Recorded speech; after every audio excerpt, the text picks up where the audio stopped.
Welcome to the Good, the Bad, and the Sequel Q&A. My name's Doug. The next sequel that we're going to be reviewing is one that was on our holy grail from when we started this podcast 4 years ago. Return to the Killer Tomatoes. It's happening. George Clooney, John Astin, who we love. And now this is like two sequels that George Clooney has done that he probably never wants to talk about. Grizzly 2, Return of the Killer Tomatoes, and we've covered both. And you can watch it on Tubi for next week's review. But for it, I was able to interview, a really cool guy that has done so much throughout his career. He's cinematography, camera, directing commercials, which you don't even see when you look at somebody's IMDb. And that is Stephen Andrich. Stephen was a blast to talk to, really, because when you look at IMDb, you see all these great things he's worked on. While I was actually interviewing, he was on location. He was shooting Outer Banks, being a camera operator for that. He's worked on Cobra Kai, The Walking Dead recently, of course, Return of the Killer Tomatoes. But the thing that kind of fueled a lot of his getting back into film is he worked for NFL Films. So he shot all those great footage when you see like back in 1989 and you see all this footage, like the cinematic look of football games, like when they go back and do like a look back at a game or a Super Bowl. He's worked on all of those and did a lot of cinematography for that as well. But his story about being in the right place at the right time because he was shooting college football to have his big moment is really cool because his dad was there. I'll let you listen to that story because he tells it better than I would. And I really enjoyed it. Being a dad, being there for those big moments, nothing can beat that. And his dad must have been so proud to see his son, but I'll let him tell it. But no, then from the football, that launched him working on a bunch of sports movies. And then from that, he was working on a lot of TV. But I love hearing Return to the Killer Tomatoes because when he was making that movie, and he worked on the sequel after that, but with the Return, he was able to, really have a hand in a lot of the writing. He talks about one of the scenes that it's really cool, and just how other people have borrowed from that over the years. It's quite fascinating. But I'm gonna shut my yapper because Steven has a lot to tell you about, his career and how it all began. And so without further ado, here is cinematographer, camera operator, Stephen Andrich. Sounds good from the start, but this is great. So where are you shooting at right now? Where do they film that show? I'm in Charleston, South Carolina. Nice. That's what stands in for the Outer Banks? Yeah, we're passing off South Carolina as North Carolina. I think it's because of the tax credits. Of course. You go where the money is, No, of course. Yeah, that's why, you see states every so often at the end of movies. Like that's where, like Georgia for a while, it seemed like every movie you watch or so many people I talked to, it was like at the end you saw the Peach State at the end of the show or the movie. So it makes sense. Georgia's still happening. I think they had 200 plus productions there last year. All the Marvel movies are done there. I have a lot of friends, people I know that work on Marvel. Stranger Things is done there. I did almost 5 years on The Walking Dead. That was in Georgia. Georgia. Yeah. I'm so fascinated by your IMDb. Just, I hope all the things that are on there. So you, not only is the NFL films, right? Also the Killer Tomato movies. Is that both? Yeah, it's funny. It's such an eclectic career. It's an oddball career, really. But, and I do not keep my IMDb up to date. Other people fill it in. I don't know if they go to I'm sure. Some outside agency does that, but I don't go in and ever doctor it. A lot of people put everything they work, even one day, on their IMDb, and I don't even bother. So, but yeah, Killer Tomatoes was funny because I went to San Diego State. I thought I was going to be a journalism major, but the school at the time wasn't accredited, and I had a roommate that had gotten into the TCF program, telecommunications and film, and you had to apply to the school separately. And I did that, got in, and found out I really enjoyed it. And I enjoyed being behind the camera way more than I enjoyed being in front of it. And I had a natural knack for shooting sports. We did a lot of sports productions at San Diego State. And there was a company in San Diego, in National City, called Foursquare. And their claim to fame was Attack of the Killer Tomatoes. And it was 4 guys. They called themselves Foursquare because they were 4 nerds that got together to do films. They loved comedy and bad comedy. And they wrote and directed and produced Killer Tomatoes on some shoestring budget. So when I graduated school, I went down there and started doing college highlight films for them. They did sports highlight films, so that was the connection in sports. But they were all young and full of ambition and passion for making movies and things. They say, "Hey, you want to work for $50 a week or whatever it was?" I think maybe it was $800 a week or something like that. And so they wrote this script, and it was actually a very funny script, Return of the Killer Tomatoes, and I was involved in every part of it. I got to Yeah. help, do the line production of it, figure out our shooting schedule. I then operated camera on it. I edited it, and I also got to cast it. So we went up to LA. I think I was 25, 26, and John DeBello, the director, writer, went with me, and we had a casting session up there. We saw every hot young actor that wasn't anybody yet. And one of those guys was George Clooney. And so he came in to read in for a part. I think the part was for Chad. He wanted to play Chad. And I looked at John and I said, no, he's this other character, is Matt. He's this, deadpan kind of funny guy that's cool and hipper than anybody else. And I said, George, I think you should be playing this part. And he said, yeah. So he basically, I remember this to this day. He took the scripts, the sides they call them. So he read his part. And he didn't even read it. He goes, he threw it down. He goes, I don't really need these. And then he just went and did this bit on it where we just fell off the couch thinking, oh my God, he's got it. And he didn't even read the script. He just did it right from the top of his head. And then he worked with another actor. And so he was in the movie. And to this day, he tries to make sure people, forget about the fact that he was in that movie. That's not part of his IMDb. I think he's basically taken all, notice of that movie off the internet, scrubbed the internet clean of his involvement with Return of the Killer Tomatoes. But he and I got together. We like to play basketball, so we played some basketball together, and we did a spec film that starred his then girlfriend, Kelly Preston. And we spent like 5 days in San Diego shooting it with borrowed equipment and editing it there at Foursquare, where John DeBello was nice enough to let us use the equipment. And so we did a little pet project of George's, and it really didn't go anywhere, but it was kind of fun to see, what his involvement was. He was already producing and trying to do things at 25. He'd already gotten scripts that he had optioned. This was one called Still in Town. And so you sort of had a feeling that his hands were all over things, even as a 25-year-old kid, in Hollywood. So that was the Killer Tomato story. It was actually a lot of fun to make. We shot it in 5 weeks. We had Steve Lundquist, the Olympic swimmer, who was really funny as Igor. We had John Aston, who played Professor Gangrene, who was he committed completely. He didn't care if it was a low budget thing. He committed completely. If you watch the movie and if you go back and you look at other movies, Wayne's World for one, I had come up with this idea. I said, we should be doing this thing where we're doing this movie on the cheap and can't afford anything, and we're going to run out of money somewhere. There's a scene in the middle of it where the camera pans and the director, John DeBello, says, cut, we're out of money, we can't go on. And one of the other actors, a guy named Anthony Stark, has the line where he says, well, I've been hearing a lot about this product placement. We should be doing product placement. Hey, maybe we should put things in the movie and sell them. And so they have this whole scene, and this is an idea I had from trying to secure product placement actually for the movie, because that was one of my other jobs. And sure enough, from that scene forward, now we have beer, Molson's beer, from the north, and we have Foster's beer from the south. We do whole scenes where they have Kellogg's cornflakes would slip into the foreground of a scene. And then you'll see that Wayne's World borrowed extensively from that.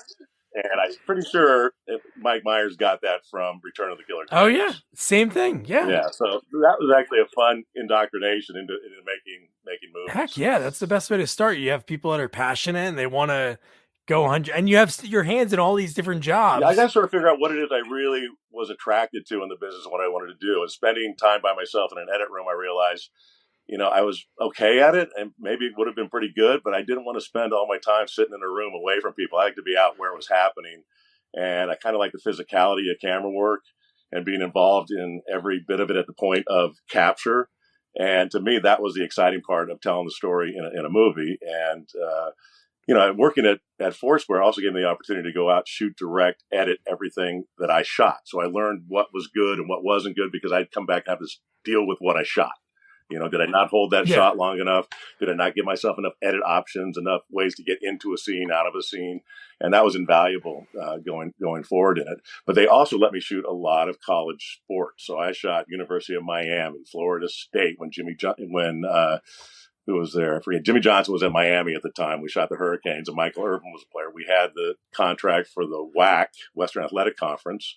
We shot that. Oh, wow. We shot Stanford's all-sports film. We did UCLA for years. We went to Hawaii, did the University of Iowa with Hayden Fry was there. So I shot all these bowl games, shot all these sports.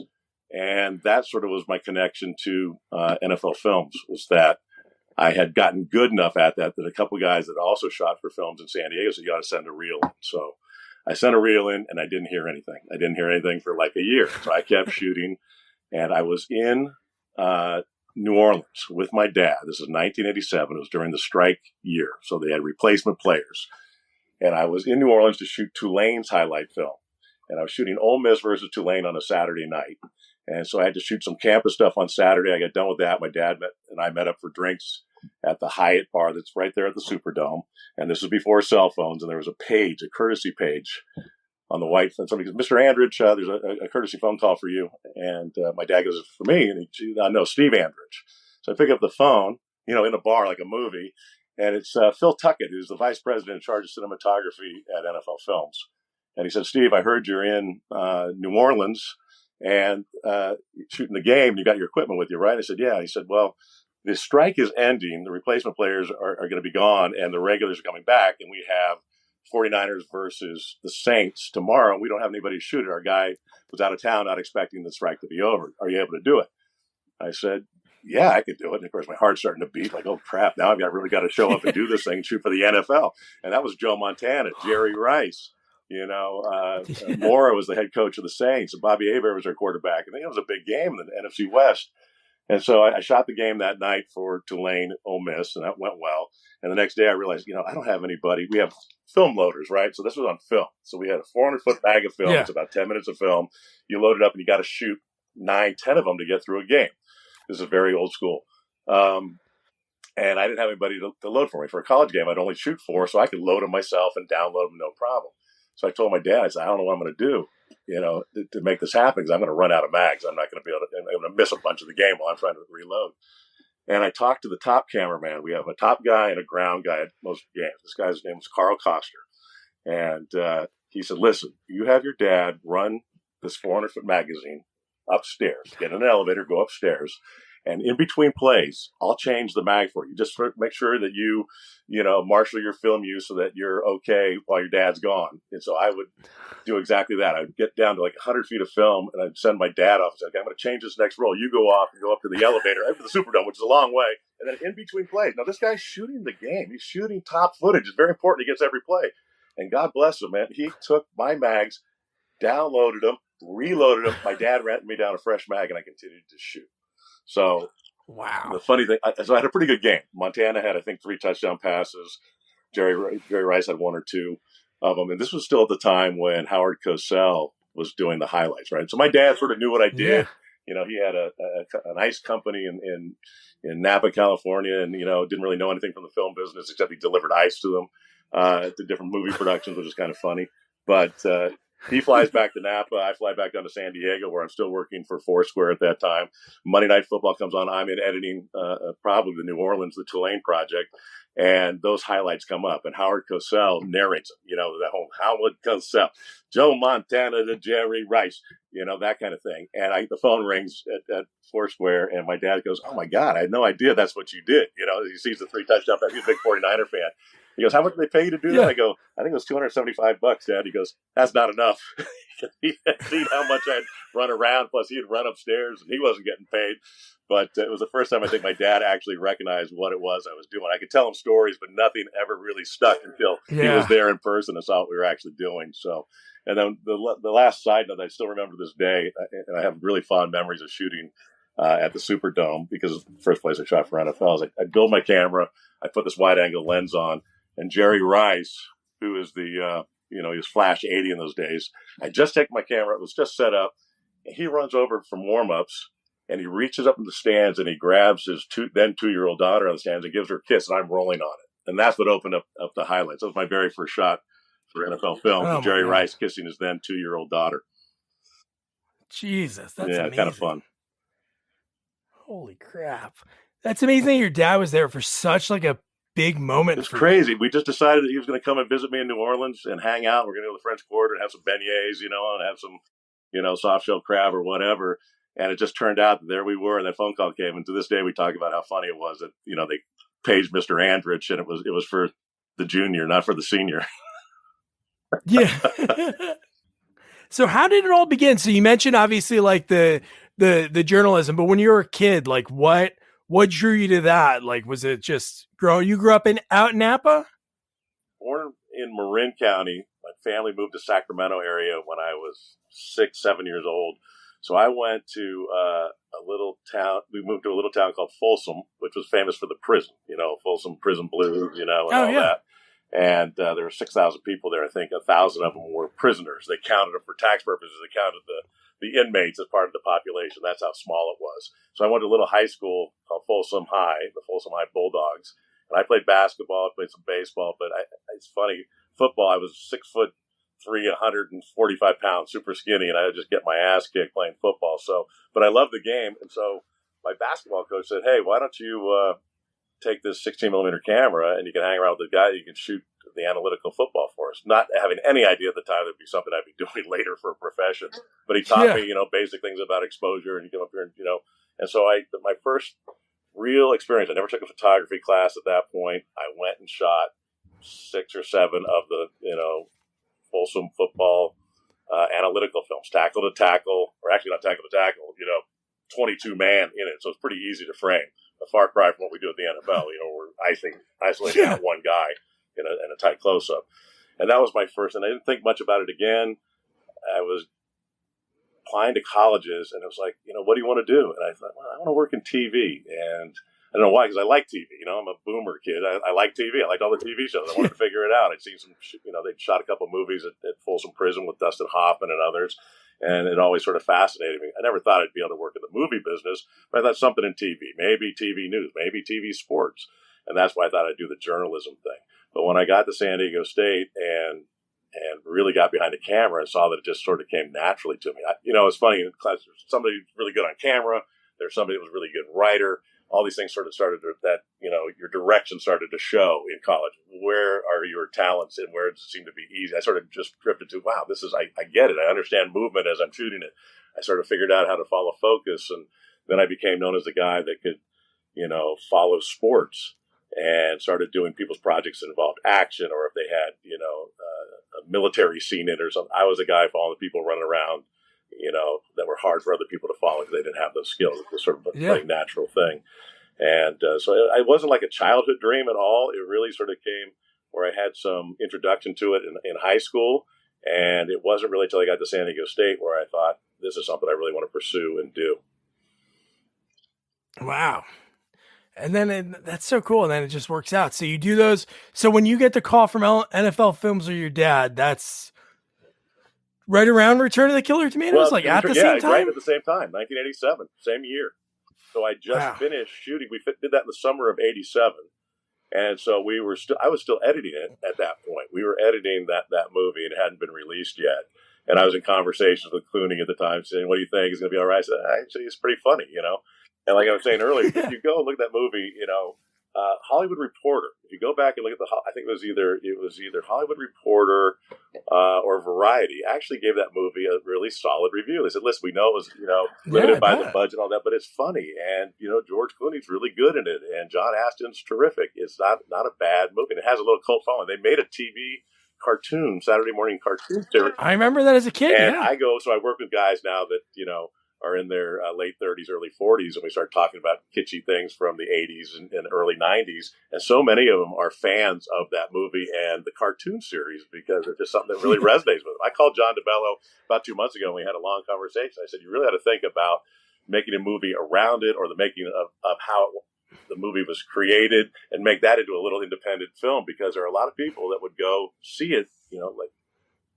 I'm not sure he'll be able to do it, but I think it's a good idea. I think it would be a lot of fun to revisit it and see how that movie came about, because it was way better than the sum of its parts. And people still, remember it to this day. Those that were around and saw it, in the late 80s. So, so 87 was Killer Tomatoes and the end of the replacement strike. And that's when I started shooting for films. And I probably shot 2 games and a playoff game in 87. Then in 88 is when I really started shooting for them. This episode is brought to you by Honda. When you test drive the all-electric Prologue SUV, there's a lot that could impress you about it. There's the generous passenger space, the clean, thoughtful design, and the intuitive technology. But out of everything, what you'll really love most is that it's a Honda. Visit honda.com/EV to see offers. And that was like just the right place at the right time. Like, how does he know you're there? Is it because I'd set my reached out? reel Did you have to have an and it was agent? very small at that time. You know, to get in to shoot film for anybody, it was like point of entry cost was so high. A roll of film was $150 to get it processed, was another $200. So you're already talking, you know, $300-400, maybe $500 by the time you get it transferred for one roll of 10 minutes of film. So there weren't a lot of people that had a lot of experience doing that at that point because everything was switching to video. So, you know, they really only trusted very few people to shoot film. So they had that, my name and others, because I'd sent my reel in. But they had a list of people they knew that could shoot some film and had shot some sports because they always had to have their eye out for it because so many people were switching to video and didn't have that skill set. So it was a very small world of sports shooters that could shoot on film at that time. And it got less and less as we went forward because, again, you know, video started to become the predominant form that people were filming sports with.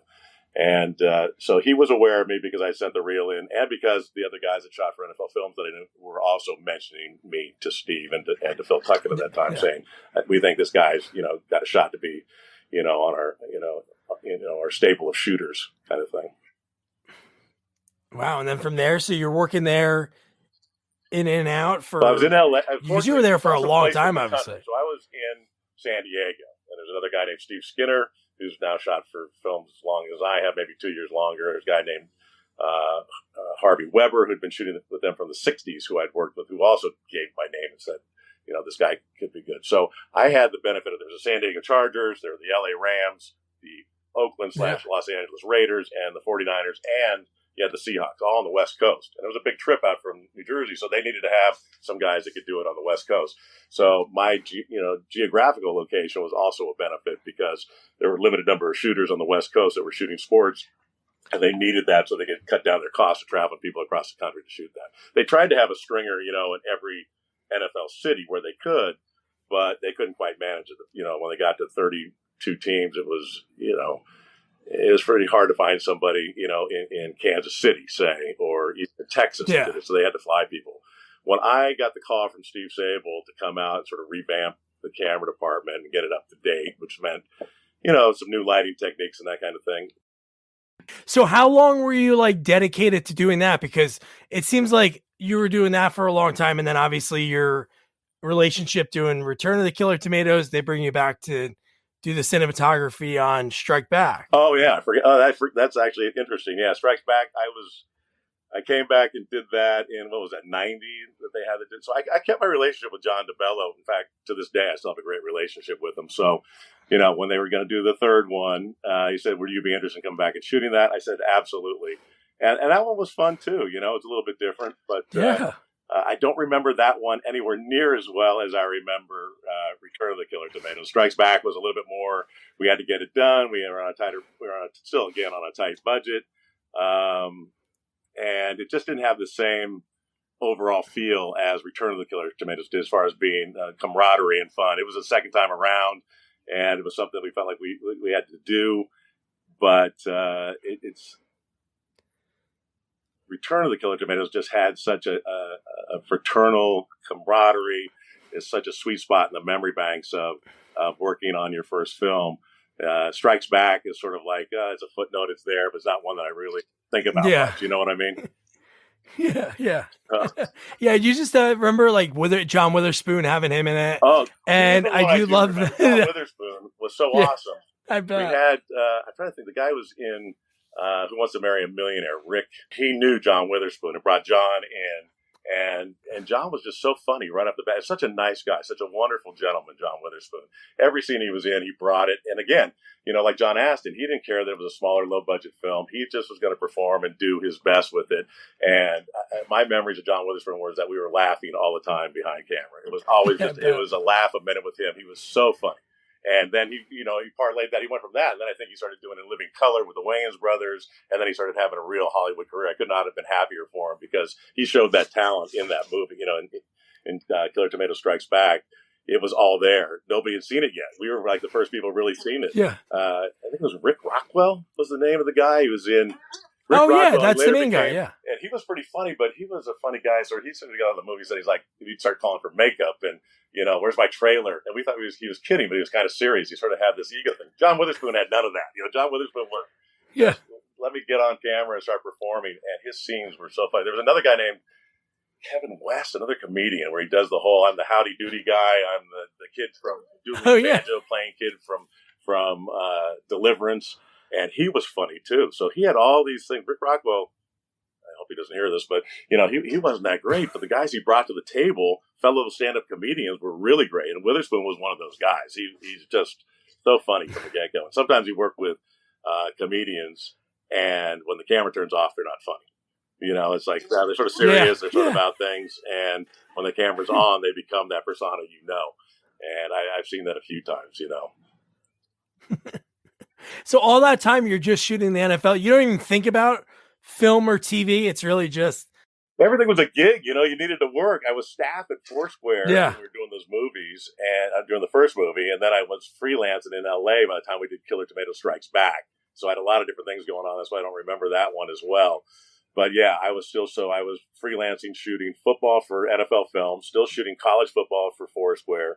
And then if they had a special project or a film, John would give me a call and see if I wanted to be involved. And that's what happened with Strikes Back. It's like, yeah, sure, I'll come down to San Diego and do that. It doesn't hurt to get more time on the camera, lighting stuff. I was still only like 28 years old or 29 years old. So, you get an opportunity to shoot 35 millimeter film, you do it, and it was fun. I remember it being fun, but not quite the same experience as the first one. Yeah, and then you get, so for like time-wise, you're doing it for like 10 years, shooting NFL and shooting college games, and then it gives you like this gravitas that you're getting football sequences. So did like somebody at, say, Jerry Maguire, like reach out to NFL Films? They did, actually. Yeah, so I got the call. I think I started to tell the story in 95. I got the call from Steve Sable to come out and move to New Jersey and be the VP in charge of cinematography at NFL Films. Yeah, right? yeah. And one of the first things he did, this was before, again, everything was connected with social media, and that he gave me a Post-it note. So I was now in the office at NFL Films working as the VP in charge of cinematography, trying to get, train new shooters to be, guys that we could use at NFL Films. But I got this Post-it note from Steve, and it says, Steve, call Bruce Pustin from Universal Pictures, something about a movie. And so this is on a Post-it note. So I pick it up and I call Bruce Pustin, and he's a pretty big producer. He'd done a lot of different things. And he said, yeah, we want to shoot, Tom Cruise got this new movie, Cameron Crowe, called Jerry Maguire, and we want to shoot a couple real NFL games. So we want to shoot in Philadelphia on a Sunday, and then we want to do the Monday night Christmas game in Arizona, because our Tidwell, who's the receiver in the movie, plays for the Arizona Cardinals. So we wanted to have a real footage combined with that. We haven't even got the script finalized yet, but we don't want to wait till next football season to do this, because we're going to shoot the movie over the spring and summer. So we want to get this done now, this season. So I said, okay, so what's the budget? He says, I think I remember the number. He said, I think we got $250,000 to do this. So I said, okay, all right. So I said, and we didn't have any of this in place at the time. I said, I need to hire a producer, a production manager, a first AD. I said, who's shooting it? Who's DPing it? Oh, we don't have the DP yet, so it'll probably be you and this guy named Chuck Cohen. I said, okay, but we're going to do this for a self-contained production, and you guys just show up and pay us? And he said, yeah, that's kind of how it's going to work. So we were responsible for crewing the whole thing for Jerry Maguire in terms of the sports coverage. So I remember Cameron Crowe came out, and we scouted Veteran Stadium. We talked about various movies. We talked at, one specific thing we talked about. I think he had just done a movie in Seattle. What was that one called? Anyway, it was a low-budget film that had done very well. And I asked him, how does it feel now on this movie to have a budget? I think his budget was 60 million. And the budget for the lower budget film he'd done was 20. And he said, by the time I pay Tom Cruise and all the other ancillaries that go with being on a big budget movie, I have the same money. It was Singles. He said, I have the same money to make this as I did Singles. I said, really? I said, okay, that's interesting. So I said, you're under the same constraints. He said, yeah, absolutely. So we scouted Veteran Stadium. We talked about different ways, character, Jerry Maguire, Tom Cruise was going to get on the field and do different things there or be in the stands. And then we were going to go to Arizona, and he had to run onto the field and do all this stuff. So we ended up getting I believe it was 6 cameras, all NFL Films guys. And I went to Steve. I said, "This is on a Christmas day, and none of the wives are happy that I'm taking 2 sound guys, 5 camera guys, and some freelancers. What can we do? Are you cool with charging them more and giving my guys like a double day rate for that?" He said, "Yeah, Steve, whatever you think. Let's do that." So I remember specifically, it was like, "All right, we're going to charge you guys $2,000 a day." At that time, it was astronomical but for specialty camera guys, where we're going to work Christmas, we're going to charge you $2,000 a day plus travel per diem and everything else. But we'll have all the cameras, set up for you. So that we flew out to Arizona the day before, which was Christmas Eve. We scouted. We then went and shot. If you look at the movie, you'll see, shots of Troy Aikman and Jerry Jones and actual plays. I think Donnie Marks was one of the camera guys, Hank McElway, myself, and Chuck Cohn was there. And we shot the game just like we shoot it for an NFL game, except we had direction from, Bruce Pustin and Tom Cruise's people about what, and Cameron Crowe, as to what they needed to integrate into the game. If you watch Jerry Maguire again, you'll see a lot of footage from that particular game in the movie. That's and awesome. It was funny because he said, at the last second before we did it, he said, "We need to do a helicopter before." And I said, "Okay, well, let me budget out the helicopter and see what we got." So we had to do some type of, helicopter mount. This was before we had Westcam available.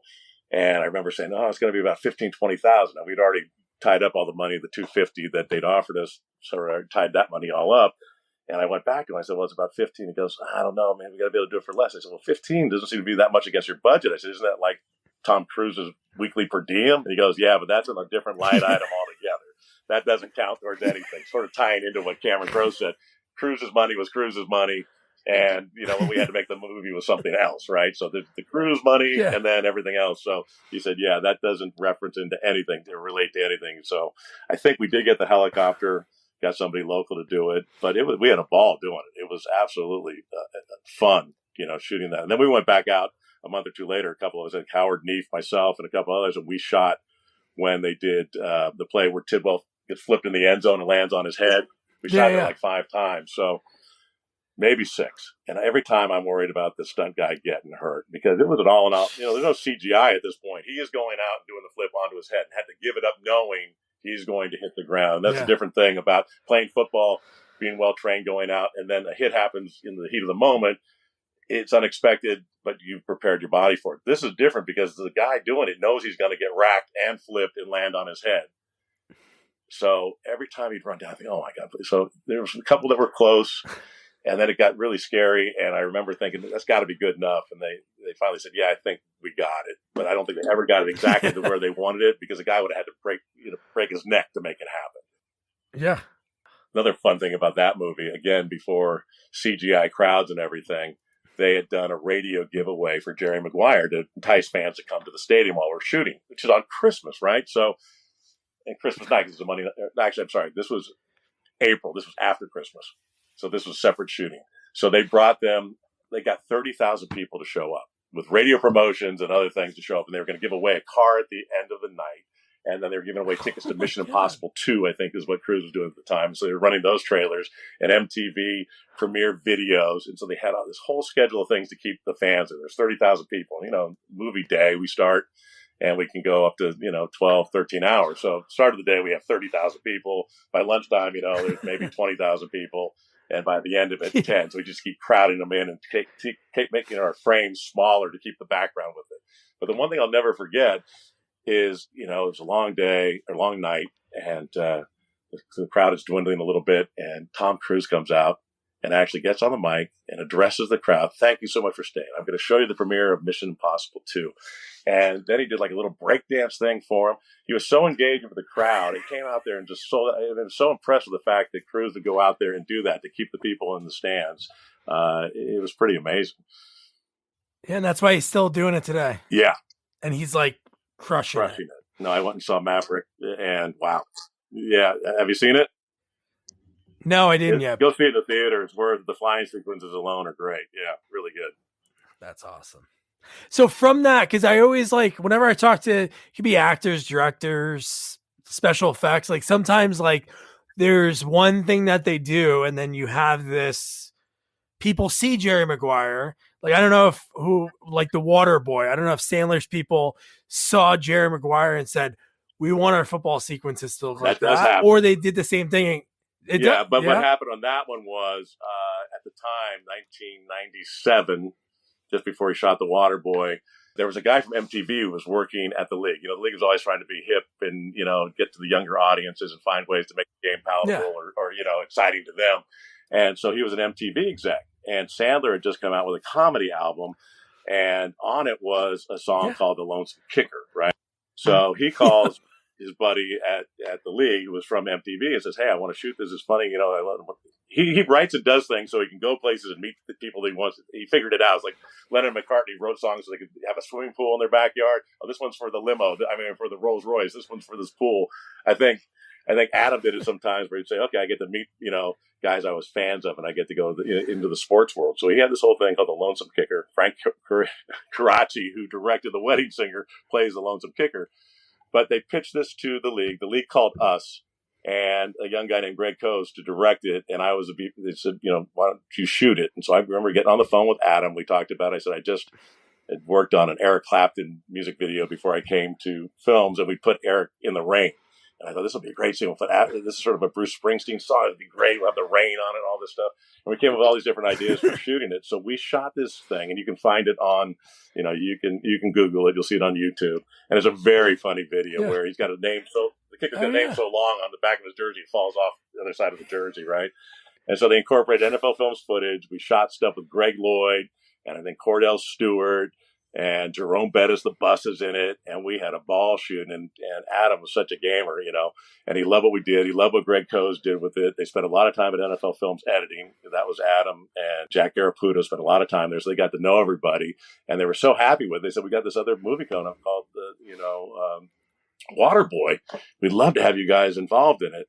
And it ended up that I went down there to Orlando where they shot it. And I ended up shooting 3 weeks and doing the football with Chuck Cohen, who was the big sports guy in movies at the time. You know, so he and I did that.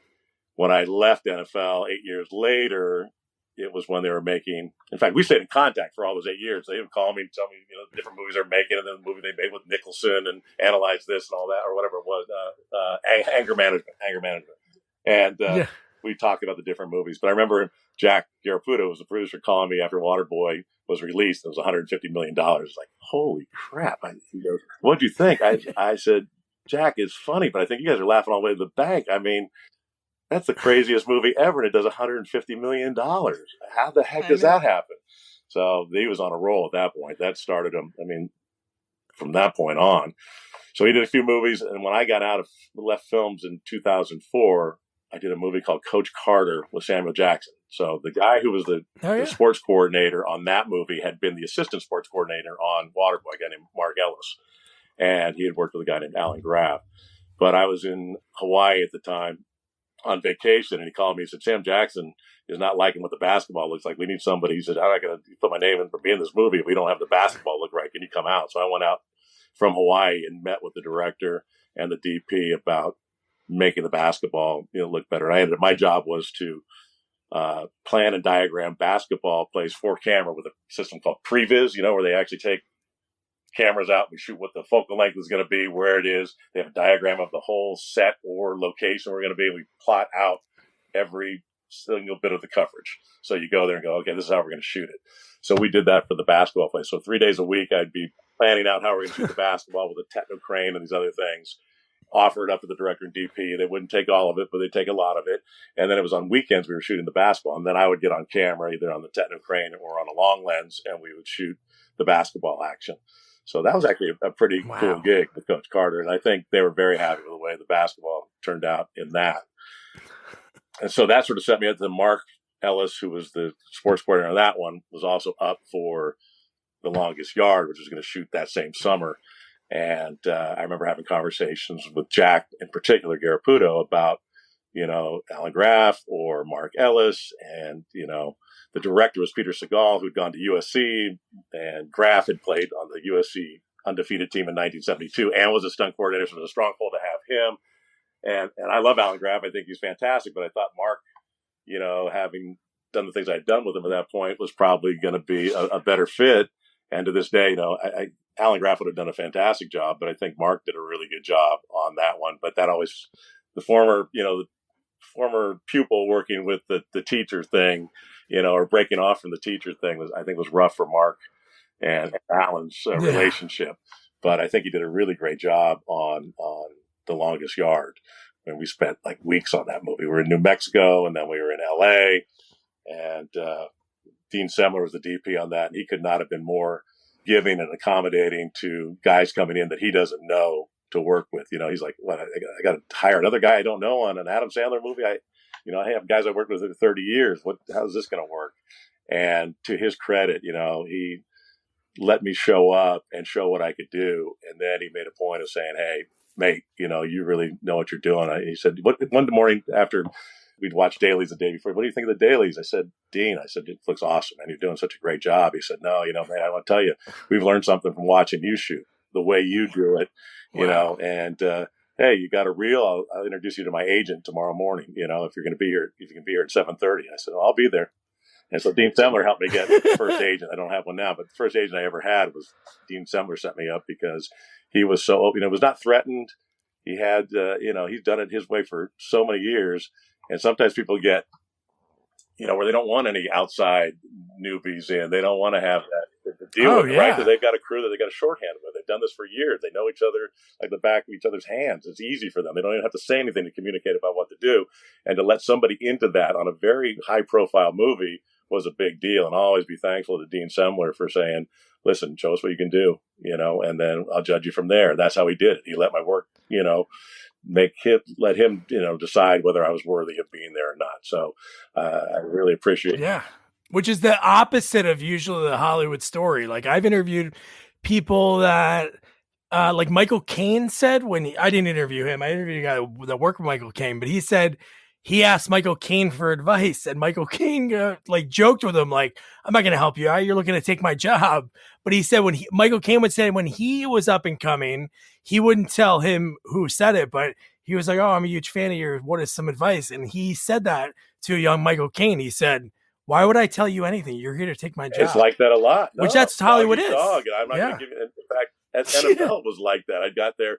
Nobody's going to tell you how to do anything. I'm about transparency and letting people, stand on the shoulders of other people's work. And I think we all get better if we do that, if we share ideas and tips. But there are a lot of people that want to play it close to the vest and not let other people know what's going on so they can have job protection and make sure that they look great. Yeah. I'll come riding in on my white horse and save the day because I know how to do it. But you never shared the knowledge freely to anybody else to help them be better. And when I got the films, I think that was the train of thought I was losing at the time, was how to get more people to be able to shoot this. Because I didn't think it was like the hand of God coming down saying, oh, you're going to be a great sports cinematographer and nobody else can be. I thought you could teach these things to people. If they had the ambition and want to do this, they could actually, if they had a passion for it, learn how to be better at it. And so we started to take it apart and figure out, this is how you get better at the top camera position, which is basically responsible for covering all the action. You can't miss anything. How to frame it cinematically, not just put the crosshairs, on the quarterback and say, it's a day and we got the catch. Start thinking cinematically. Start thinking about, foreshadowing of things. Is that receiver a story? Is his bad leg a story?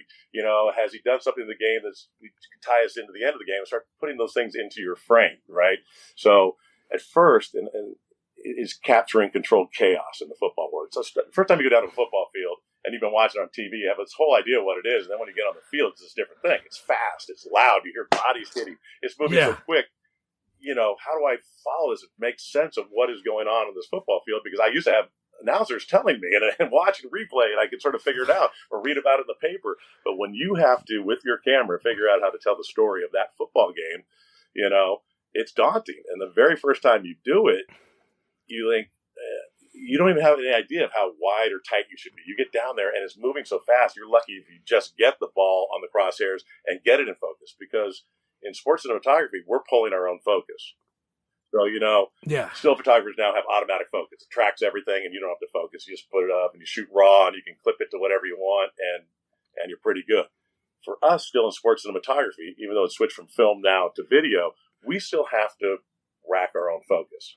And the longer the lens you have and the less light you have, the shallower depth of field you have and the harder it is to maintain that focus, right?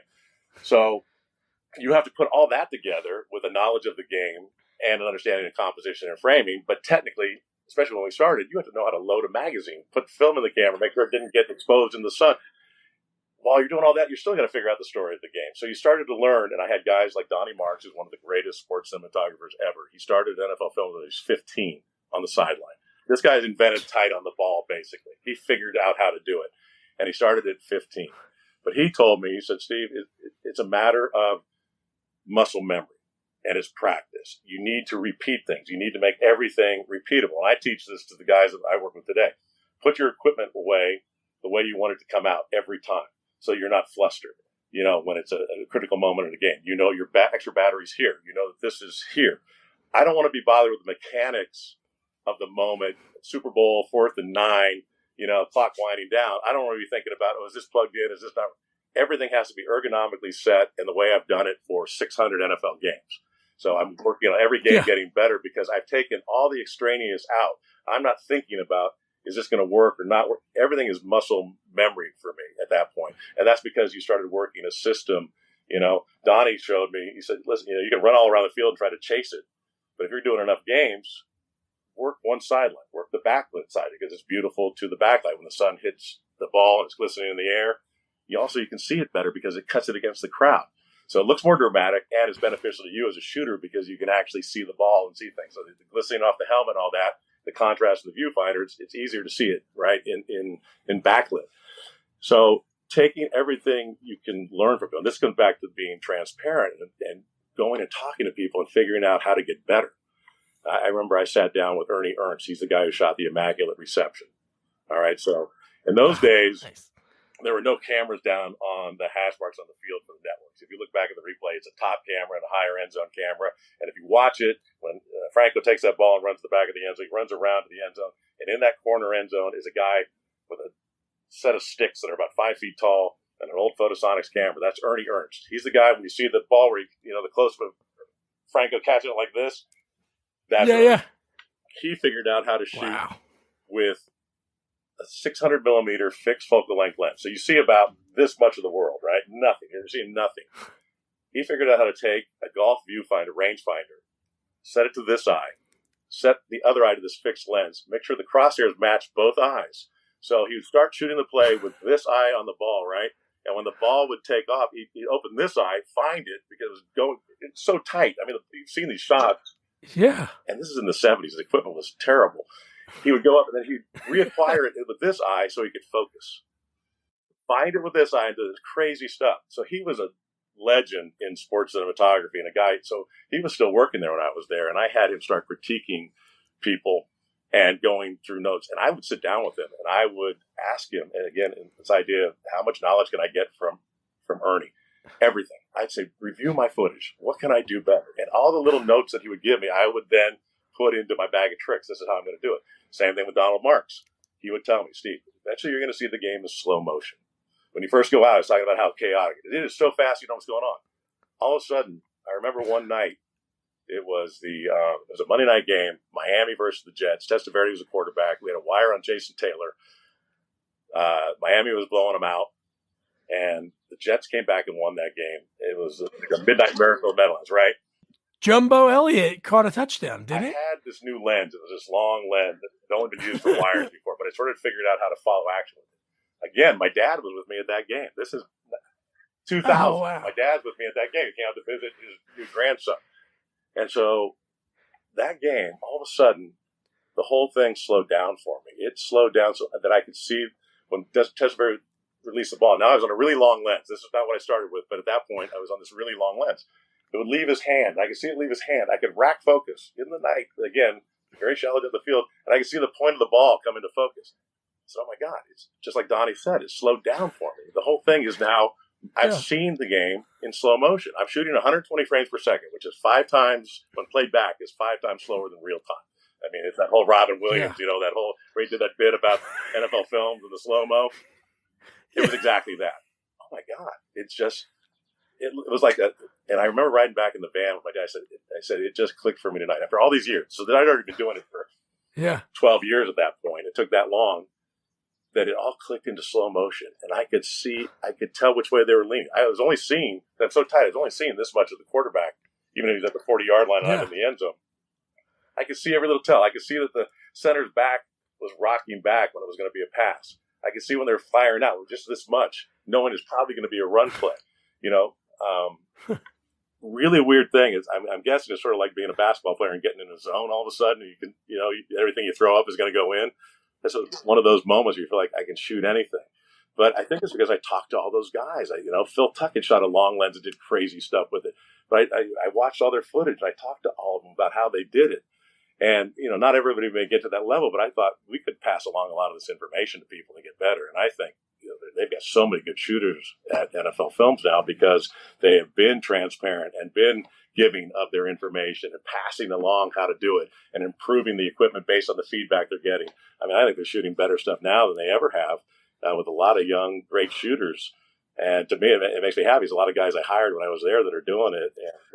And that now translates into doing TV shows and movies, especially doing action pieces. You already have that sense of calm and confidence that you can do something that, maybe somebody else hasn't seen before, especially in the movie world, especially when we're doing Longest Yard. They had, Dean Sandler hadn't seen that before, and that was, it was really a nice feeling for him to be able to say to me, wow, that was good, mate. When was the last time you did anything with the NFL? I know, I still do. I shot my you do? 32nd Cool. Super Bowl this past year in LA. Oh, that's 32 awesome. of them, I think. Yeah, I think. How many people are on a crew for like a Super Bowl game? Obviously, it's got to be a lot more than like a regular normally season. They have a top guy and a ground guy, and if it's a big game, so you got a guy shooting the main top coverage, a ground guy, on the field, and then if it's a bigger game during the week, they'll have a sound crew. And then the thing that's happened since the network has gotten involved is that they do a lot more wiring, so they'll have a wire on a player, and then as we get to playoffs, those numbers start to get bigger in terms of crew. So we might have 3 wires, a top guy, a reverse top guy, 2 end zone guys. By the time they get to the Super Bowl, they can have upwards of 60 cameras because they have Disney crews, they have crews for international, they have special project crews that are there. But basically, we take every position that we'd ever use and then double it at a Super Bowl. Now I'm a big Giants guy, so usually, like, even when they're not doing good, like they haven't done for really since Super Bowl 46, well, minus the whole boat trip season when they lost in Green Bay. I love going back and watching Super Bowl 42 and 46, like the hour-long NFL Films thing. They're just so great the way they're shot, and you see like these different angles, and I don't know, it's so weird. It's almost like the way games are shot now when they use like that super high def lens for some angles, like when you see like Mahomes walking back to the huddle, and you're like, I feel like I'm watching a movie. Yeah, the NBA and the NFL figured that one out. So it's just a guy floating around with a little 8K camera. And when they first started doing it, they couldn't keep the focus very well. So they would go in and out of focus. They have to cut away from it. They're getting better with it. It's funny to me. It sort of takes me out of it because the rest of the game is shot high def and looks good, but it's on a smaller chip. These are on 35 millimeter sensors and have a real cinematic look and a real shallow depth of field. So that person in the foreground really pops out. And again, it looks like you're looking at a movie. It really does. So we'll see if we ever start shooting game action with something like that. That'd be wild. Yeah, and then from there, then you like obviously you're still doing the NFL because your IMDb is not updated, but then at the same time, like you said earlier, like it's all about the next gig and getting the gigs. And then you worked on so many cool shows over the years, like Leverage, Necessary Roughness, Walking Dead. So you had like this. Was that something you always wanted to do? Funny. Like I didn't want to do TV when I was in LA before I went to NFL Film. I didn't want to do TV. It was long hours. They were working 6-day weeks, and there wasn't that much interest in TV. And I was doing more commercials and things at the time. And then when I got out and left films in 2004, I started doing features. I said, features is the way to go. These are great. I mean, really, especially on a Sandler feature when it was big time. I mean, you're not working killer hours. You're not getting crushed. You're getting paid well. You have fun. You're working with guys like Chris Rock and David Spade and Kevin Nealon. I mean, it's just fun, right? And so I thought that was going to last forever. I was doing 2 second units pretty much a year. I did Game Plan and Invincible, and it seemed like the sports movies are never going to end. But everything's cyclical in Hollywood, and sure enough, the strike was going to happen for the writers. Didn't happen. The 2008 financial crash happened. The movies studios had put away a lot of movies, put them in the vault and had them ready in case there was a strike. So now they weren't making as many movies. So, I had to scramble a little bit. I was still doing the NFL, but they were cutting back. This was 2008. And I thought, man, what am I going to do here? I got to get health insurance and other things. It was so easy before, just you're going to do 2 second units a year. That's easy. But I thought, well, okay, maybe I moved to Oregon from Hawaii. And a buddy of mine who I'd worked with on Longest Yard, a guy named Tony Rivetti, one of the best first ACs ever in the business, said, hey, they're doing a show. You're up in Portland. I told them about you, and they got me on Leverage. I thought, okay, well, maybe TV's away. I'll get to shoot a show at some point quickly. But, in the meantime, at least I'll get hours, because you have to have hours in order to get your health care when you work in the union, right? So you got to do so many hours. And credits and working are a good thing in the business. People have said, you're not in the film business unless you're on a job. Otherwise, you're just on a couch, right? You're not really in the business unless you're working. So you're always working and then trying to figure out how to get the next one. So I went and did Leverage, which was actually a great show. Great cast, shot in Portland. And I got to do a lot of the second unit on that. So I had a lot of fun with that one because it was just a lot of action and interesting plot lines and things. I thought that was fun. But in the middle of that, I got 2 calls. I went down and did like a week on Iron Man 2, and then they were going to Monaco and said, well, we don't know if we need you when we get back or not. Of course, they called me. I was back on Leverage. They called me to go down and do the rest of Iron Man 2. I couldn't do it. Then I got a call from Sandler and those guys. They were doing Grown Ups, and I had to go to Leverage guys and say, hey, can I go off and do this for a couple of weeks? And they go, no, I don't know. If you go for 2 weeks, we'll probably replace you for the whole thing. I said, I got to go because it's my boy, Adam Sandler. And so I went, and I thought I was going for 2 weeks. And Dennis Dugan grabbed me and said, no, you're not going home in 2 weeks. So I stayed and did the rest of that movie. So I shot the basketball in that movie, all the water park stuff with them, all going down the flumes and getting their bathing suit stuck up the crack of their butt. Yeah, that was me. So that was actually a lot. That was a great time in Boston. They know how to have fun when they make a movie. The Sandler guys. Yeah. Yeah.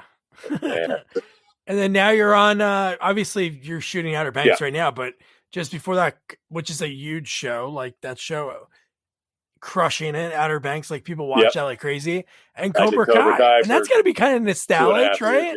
Your age wise, Karate Kid must have been your senior year of high school, or? Wait, Karate Kid for me? Yeah, around there. No, I mean, I was a little older than that, but Ralph Macchio is 2 years younger than me, and Billy Zabka, who are both fantastic, by the way. I'll tell you what. I've been really lucky working with people that are just a pleasure to be with. Adam Sandler being one, Andy Lincoln on The Walking Dead, the best number 1 ever, led by example. Yeah. Always knew his lines, always on time, always knew every crew member's name. Nobody on the rest of the cast could ever slack on that because the number 1 guy was there for everything and did it all. I've never seen anything like that. He was really, really good. Cobra Kai, same way. Ralph is producing, Billy producing as well, and they're really appreciative. And it's mostly a fun set. And watching those guys do that, Billy and Ralph at their age, they're doing a lot of the stuff, and they're like, we're not trained karate guys. We get all these notes from social media. Oh, you didn't make this leg kick right, or you didn't. Blah, blah. They're like, we're not the real guy, So, but they did a lot of it themselves. We had stunt doubles that were very good, but they really were into getting in there and doing as many moves as they could. I mean, some of the things they did, I thought, man, my hamstring would have been gone. But Ralph and Billy were totally game, and really a pleasure to work with. Yeah, just really, really good guys. Yeah, so like a phenomenal way to bring it back, because while you're watching the show, you're kind of rooting for Billy. Well, yeah, you're rooting for the bad guys are more interesting than the good guys. You know that. That's how it works. Yep. Yeah, it's always more interesting. So everybody's fascinated by the bad guy, and let's face it, all the girls want to go with the bad boy. So it works. Yeah.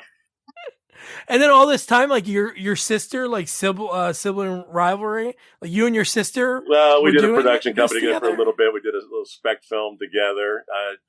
One of the weirder moments for us, coming from a small town, I was still working for Foursquare. This is 1980, right after Killer Tomatoes, probably, and I was directing a commercial for Bank of New York or something like that. So I was out in Manhattan, and she had just gotten a Broadway gig on Grand Hotel. Tommy Toon's Grand Hotel. So it was kind of cool because she'd given, I think John Schneider was the lead at that point. she gave me tickets. So here I am getting to play the young director in New York and saying to the producer, hey, I got tickets to the Broadway show. My sister's in it. So it's pretty weird to go to Broadway. You know, I'd only seen one or two Broadway plays, and then I sit down in the theater, it goes dark, and there's my sister up in the, main stage with a couple solo songs. It was pretty wild. Wow. Yeah. Like, how did we get here? That was insane. Yeah. What, is she younger than you? Is she younger than you? Did you pave the way, like the film wise? Year and a half younger. Yeah. Oh, okay.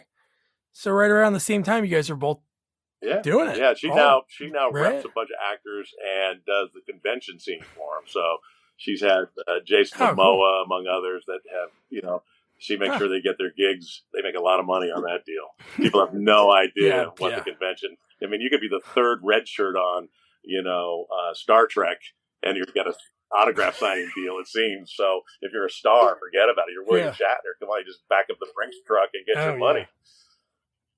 Seriously. Well, Steven, man, this has been awesome. Thanks for spending the hour. And I just love hearing how people started. It's so cool that you're Trek. I was in Portland for a little bit years ago, but another cool city. So Portland and Jersey are both there. You go. Man, wasn't Steven awesome? I just love hearing the stories about, especially the football.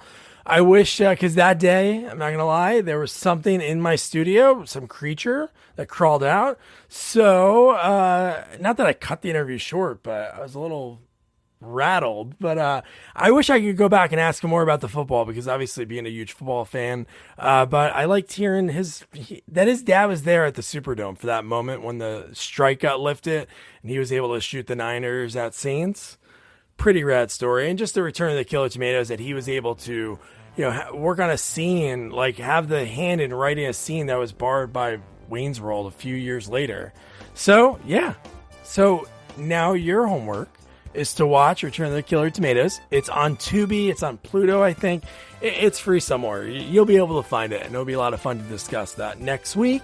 So don't forget to review, rate, share our podcast. Follow us on all social media at Sequels Only. And don't forget to check out our website, sequelsonly.com. Good night. Good night, guys.